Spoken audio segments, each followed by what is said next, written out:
Récemment, des intrusions dans les exploitations ainsi que des vols ont eu lieu sur le département de la Mayenne, mais globalement aussi sur l'ouest de la France.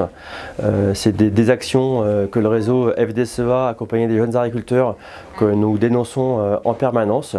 Et sachez que la FDSEA accompagnera les agriculteurs ou les agricultrices qui ont subi ce préjudice, surtout moral. N'hésitez pas à signaler aux forces de l'ordre le 17 tout fait suspect sur votre exploitation, par exemple la présence d'un véhicule ou de personnes inconnues susceptibles de repérer les lieux.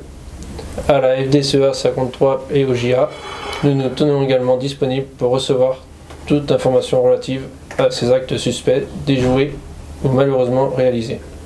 Donc l'agribashing, dont la profession subit le harcèlement depuis quelques années maintenant, à l'échelle nationale, régionale et départementale, on imagine et on est en action pour mettre des moyens de prévention sur nos exploitations pour limiter au maximum, donner l'envie aux personnes malveillantes de s'introduire sur nos exploitations.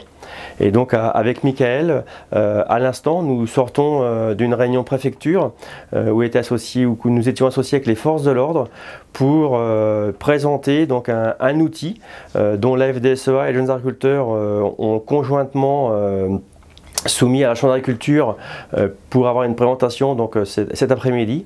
Nous allons avec cet outil réaliser d'abord des tests grandeur nature sur notre département et ensuite on verra lors d'une restitution de ce comité technique la possibilité d'en faire profiter tous les agricultrices et tous les agriculteurs du département de la Mayenne.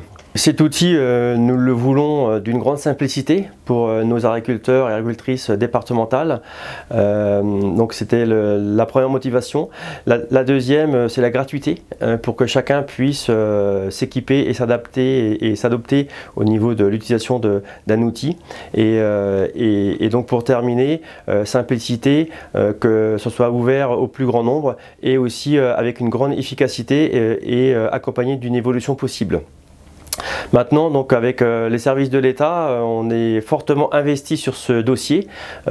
Tous les efforts qu'on est en train de mettre depuis quelques mois maintenant vont vraisemblablement aboutir sur l'accompagnement des agricultrices et des agriculteurs du département. Mais aussi, on doit travailler sur un autre champ d'action qui est la voie du pénal pour condamner les personnes qui s'introduisent de façon illégale sur nos exploitations. Et là, c'est de concert avec nos réseaux respectifs nationaux, FDSEA et Jeunes Agriculteurs, que nous y travaillons.